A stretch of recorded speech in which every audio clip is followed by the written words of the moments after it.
So it's September and I am back in Yellowstone, here for a little fall photography, and we got a lot going on right now. The elk rut is in full swing. Bears are going into hyperphasia, getting ready for hibernation. And per usual, the main goal is I'd love to find those Yellowstone wolves. Still trying to get that wolf portrait shot, so fingers crossed that this is the trip. But yeah, stoked to be here. Let's get out and find some wildlife, shall we?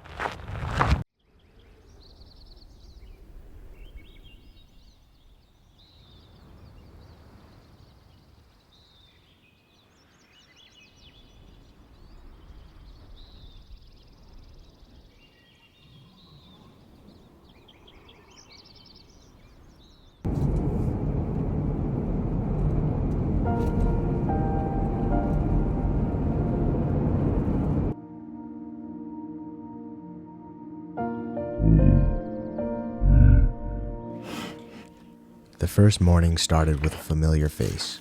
Snow, one of Yellowstone's most recognizable grizzly sows, was already out foraging as the first light reached the valley.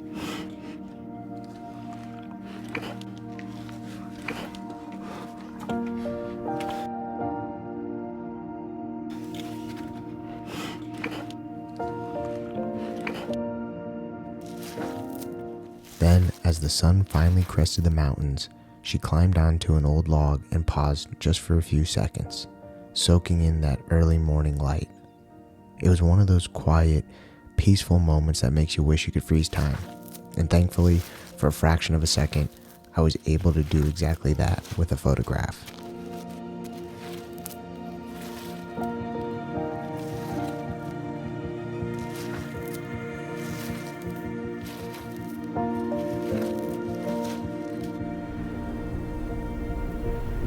As the morning went on, a blanket of fog slowly rolled across Yellowstone Lake, while the Tetons began to emerge in the distance. Not far away, an otter had already made a successful catch and settled in to enjoy an early breakfast.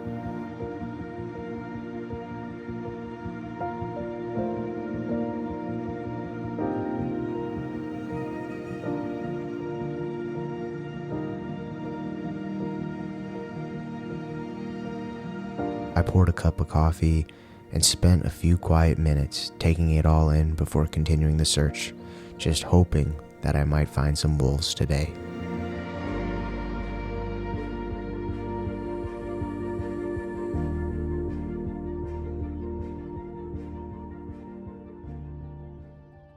As midday approached, I caught movement out of the corner of my eye. A coyote was quietly working its way through the tall grass, listening for even the slightest sound beneath its feet.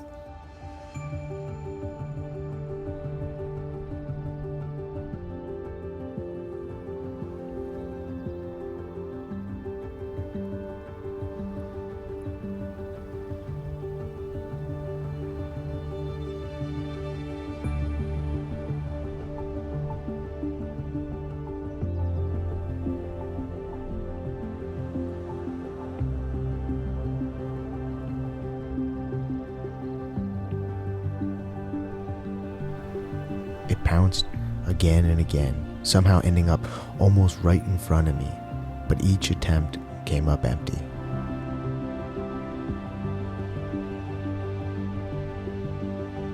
Then it froze, locked onto something hidden below the grass. One final leap, and this time it came up with a vole.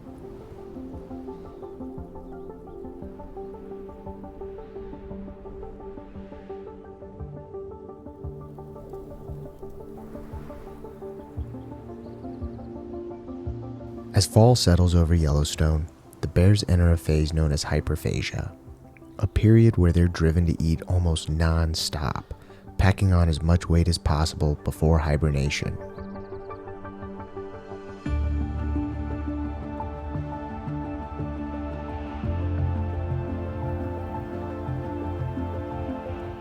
It felt like everywhere I turned, another bear was feeding.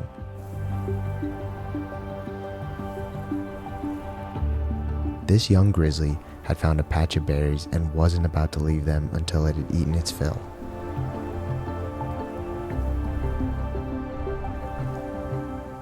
Eventually, it paused and stood up for a better look, and for a brief moment, we locked eyes.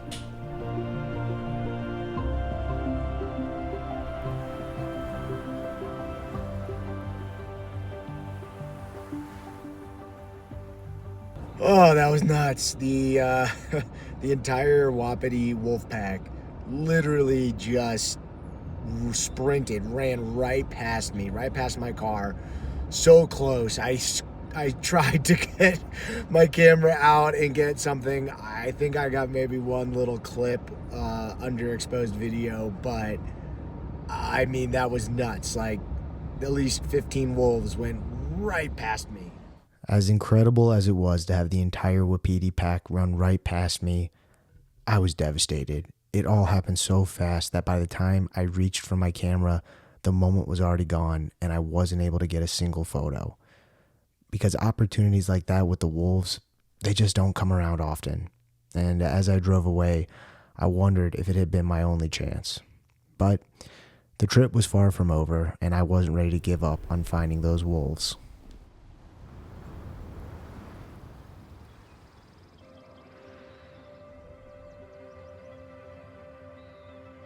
Alright guys, I spotted this male pronghorn from the road. I hiked up the ridge, he's right here. I'm gonna rip some shots, here we go.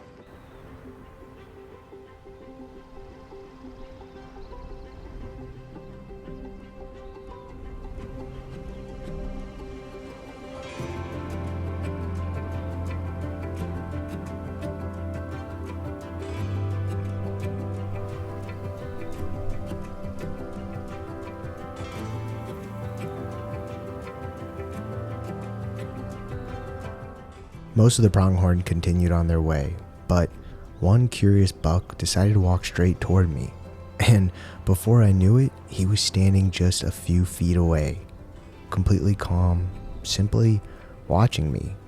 And for a moment, I lowered my camera and just looked back into his eyes. It wasn't about getting another photo anymore, it was about appreciating the moment. To this day, it's one of my most unforgettable wildlife encounters I've ever had.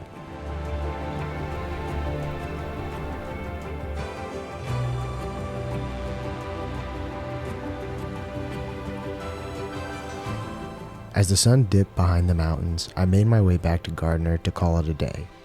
Just before I reached town, a bull elk and his harem were making their way along the edge of town, a fitting end to another incredible day in Yellowstone. I wrapped up my evening with my favorite post-photography meal, a steak dinner and a cold beer, before getting some well-deserved rest and looking forward to another sunrise.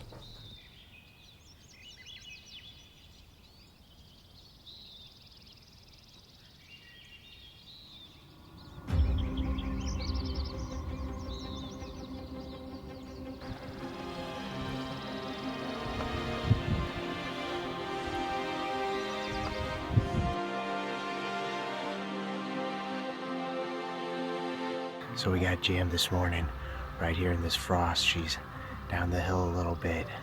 I'm getting some video, but I'm hoping she makes her way up this way so I can get some photos, because right now I'm shooting down, but it's great to see her.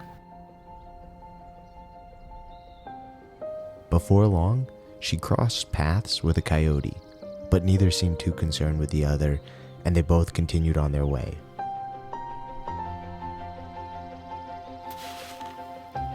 A few minutes later, Jam found a muddy patch and, like she had all the time in the world, flopped down into it, rubbing her belly and chin before finally blowing some bubbles through the mud.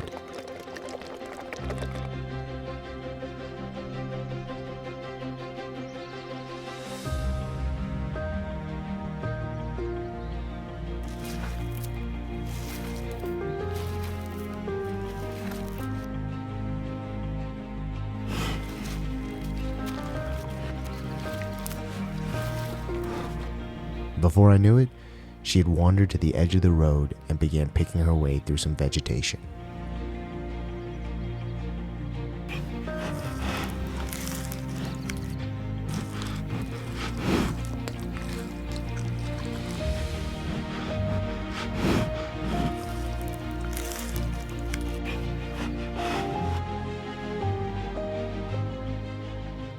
This is why I love Yellowstone so much. Where else in the lower 48 can you just be a fly on the wall and simply watch bears being bears? As I continued through Hayden Valley, a herd of bison moved through the chilly morning, their breath hanging in the air.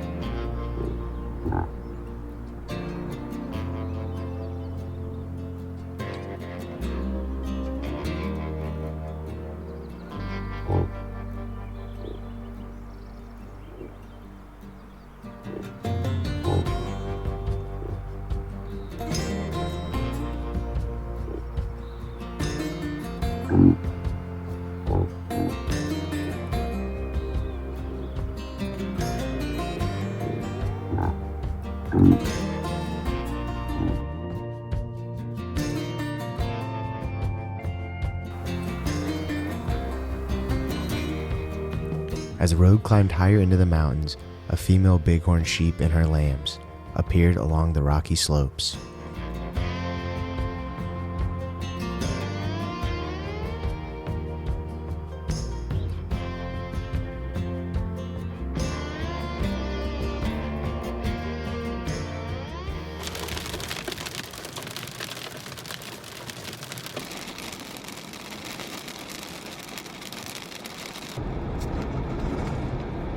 Well, that was pretty wild.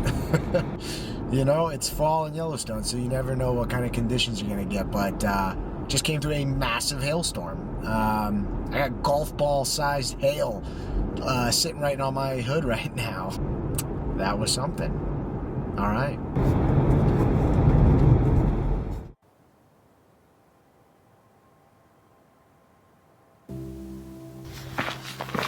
The Phantom of the North, a great gray owl. There's something almost mysterious about these owls. One moment the forest is empty, and the next, one appears, flying silently through the trees.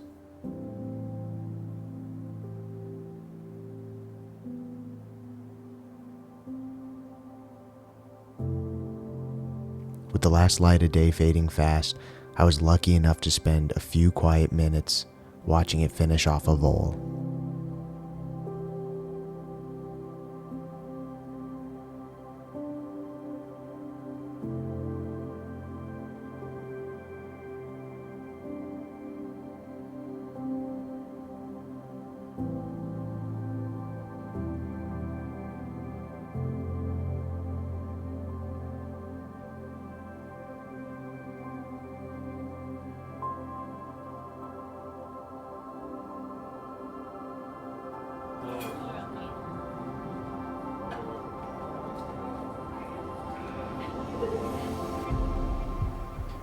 I awoke to another beautiful Yellowstone sunrise. Fog still hung over the valley. It was my final morning in the park, and I couldn't help but think about the wolves. Was it too late? Did I miss my chance? Because today was my last day. I was hopeful, but I knew I would need a little luck. And before I could find them, Yellowstone had a few more surprises waiting for me.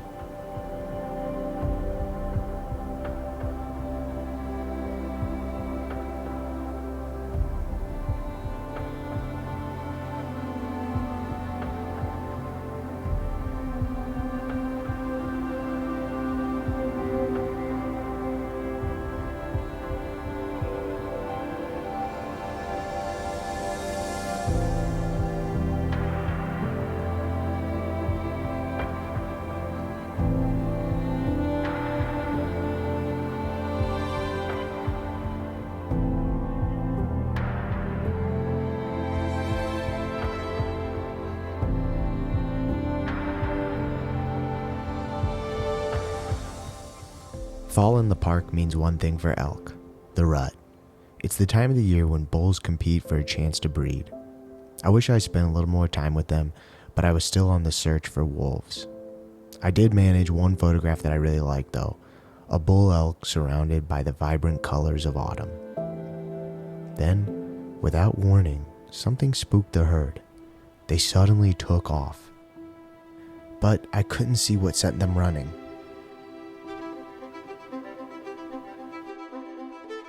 It was a gray wolf, moving steadily down the hillside straight toward me.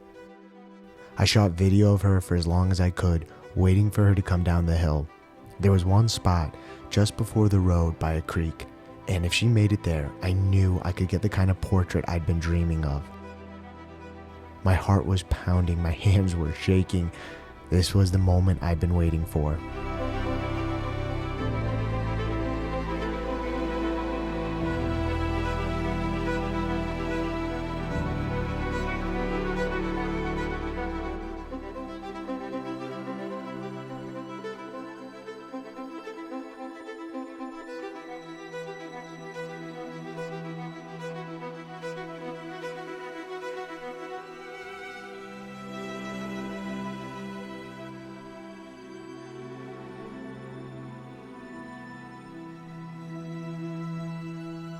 Eventually, she reached the road before making her way into an open field.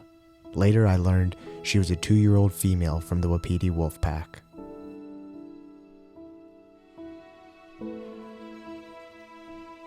As she disappeared into the distance, I just stood there watching in awe. I can honestly say there's nothing like looking into the eyes of a wild wolf. It's a moment I'll never forget, and without question, one of the most incredible experiences of my life.